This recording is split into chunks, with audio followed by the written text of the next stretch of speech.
এবার জামাতে ইসলামকে পুরো এক হাত দিলেন জাতীয় নাগরিক পার্টির আহ্বায়ক নাহিদ ইসলাম।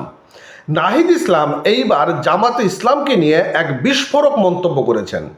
সেই মন্তব্যকে ঘিরে এখন সোশ্যাল মিডিয়াগুলোতে চলছে নানান আলোচনা এবং সমালোচনা। কমেন্ট বক্সগুলো দেখলেই বোঝা যাচ্ছে।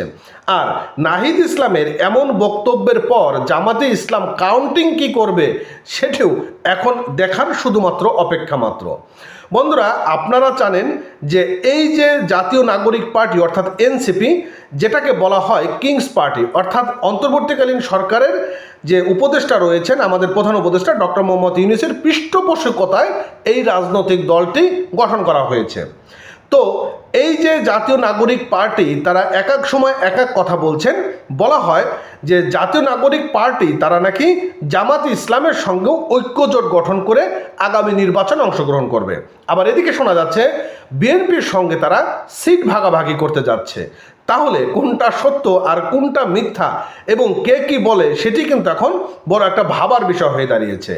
আর নাহিদ ইসলাম তিনি জামাতকে নিয়ে কি বিস্ফোরক মন্তব্য করলো। বন্ধুরা, নির্বাচনের পিয়ার পদ্ধতি নিয়ে জামাতে ইসলামের আন্দোলনের পরিকল্পিত রাজনৈতিক প্রতারণা ছিল বলে মন্তব্য করেছেন জাতীয় নাগরিক পার্টি এনসিপির আহ্বায়ক নাহিদ ইসলাম। তিনি যে মন্তব্যটি করেছেন, এই মন্তব্যটি আসলে জামাত ইসলামের পক্ষ থেকে কি কাউন্টিং আসে। তিনি বলেছেন যে তাদের এই আন্দোলনের লক্ষ্য ছিল সংস্কার কমিশনের সংস্কার প্রক্রিয়াকে ব্যাহত করা এবং জনগণের উত্থানের পর জাতীয় সংলাপের রাষ্ট্রকে এবং সংবিধানের পুনর্গঠনের মূল প্রশ্ন থেকে বিভ্রান্ত করা। আর রবিবার বিকেলে ফেসবুকে নিজের ভেরিফাইড পেজের দেওয়া এক পোস্টে তিনি এমন মন্তব্যটি করেছেন। আর তার এই মন্তব্যে যে তিনি করেছেন, তার ভেরিফাইড ফেসবুক পেজে গিয়ে তার কমেন্টগুলো একটু দেখবেন। আর পোস্টে তিনি লিখেছেন, মূলত ভোটারের প্রমাণ ভিত্তিক পিয়ার পদ্ধতির মাধ্যমে একটি উচ্চকক্ষ প্রতিষ্ঠার দাবি একটি সাংবিধানিক নিরপেক্ষতা বা নিরাপত্তা হিসেবে উপস্থাপন করা হয়েছিল।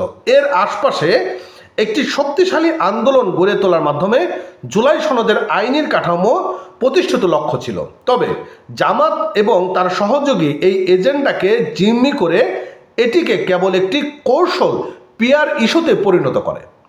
আপনারা বিষয়টা বুঝতে পারছেন যে এই নাহিদ ইসলাম তিনি কি বলতে চাচ্ছেন। আর তার নিজের স্বার্থ সিদ্ধির জন্য এটি ব্যবহার করছে এবং তাদের উদ্দেশ্য কখনো সংস্কার নয়, বরং ছিল কৌশলগতভাবে বিস্তার। এটি যদি হয় তাহলে জামাত ইসলাম এর কাউন্টিং কি বলবে? আমার মতে এটা বলা উচিত। যেহেতু নাহিদ ইসলাম এরকম একটি কথা বলছে, তাহলে জামাত ইসলামের পক্ষ থেকে এই বিষয়টা কিন্তু একটু ক্লিয়ার করা উচিত যে আসলে তুমি যেটা বলছো সেটা সঠিক নাকি সঠিক নয়। এবং নাহিদ ইসলাম পোস্টে আরও উল্লেখ করেছেন যে জুলাই উত্থানের আগে অথবা পরে কখনোই সংস্কার সংলাপ অংশগ্রহণ করেননি জামাত ইসলাম এবং তারা কোনো মৌলিক প্রস্তাব, সাংবিধানিক দৃষ্টিভঙ্গি এবং গণতান্ত্রিক প্রজাতন্ত্রের প্রতি কোনো অঙ্গীকার প্রদান করেনি। আর সংস্কার কমিশনের মধ্যে হঠাৎ তাদের সমর্থন ছিল বিশ্বাস এবং দৃষ্টিভঙ্গির ফল নয়, বরং রাজনৈতিক ছদ্মবেশী হস্তক্ষেপ।